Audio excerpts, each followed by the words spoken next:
মস্কোয় স্মরণকালের বৃহত্তম ড্রোন হামলা। Russia Ukraine যুদ্ধের উত্তাপ এবার সরাসরি আছড়ে পড়েছে খোদ রাশিয়ার রাজধানী মস্কোয়। স্মরণকালের অন্যতম বৃহত্তম ড্রোন হামলার শিকার হয়েছে শহরটি, যা পুরো অঞ্চলে ব্যাপক আতঙ্কের সৃষ্টি করেছে। ইউক্রেনীয় বাহিনীর উৎক্ষেপণ করা ঝাঁকে ঝাঁকে ড্রোন মধ্যরাতে আঘাত হানে মস্কো এবং এর আশেপাশের অঞ্চলগুলোতে। রুশ প্রতিরক্ষা মন্ত্রণালয় জানিয়েছে, তাদের আকাশ প্রতিরক্ষা ব্যবস্থা সর্বোচ্চ সতর্ক অবস্থানে রয়েছে।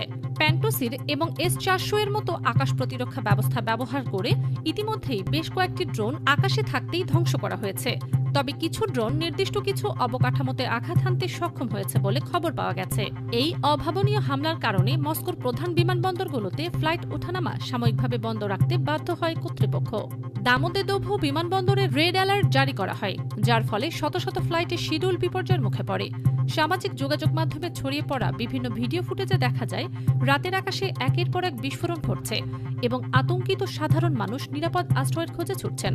সামরিক বিশ্লেষকরা বলছেন, কিয়েভ এবং অন্যান্য ইউক্রেনীয় শহরে রাশিয়ার ধারাবাহিক ক্ষেপণাস্ত্র ও ড্রোন হামলায় কড়া পাল্টা জবাব হিসেবেই এই আক্রমণটি চালানো হয়েছে।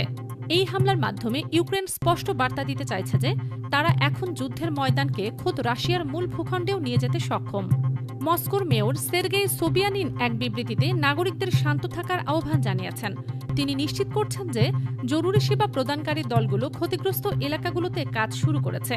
দুই দেশের এই ক্রমবর্ধমান পাল্টাপাল্টি হামলায় সামনের দিনগুলোতে পরিস্থিতি আরও ভয়াবহ রূপ নিতে পারে বলে গভীর আশঙ্কা প্রকাশ করেছে আন্তর্জাতিক মহল। রাশিয়ার রাজধানী মস্কোয় স্মরণকালের অন্যতম বৃহত্তম ড্রোন হামলার শিকার হয়েছে শহরটি, যা পুরো অঞ্চলে ব্যাপক আতঙ্কের সৃষ্টি করেছে।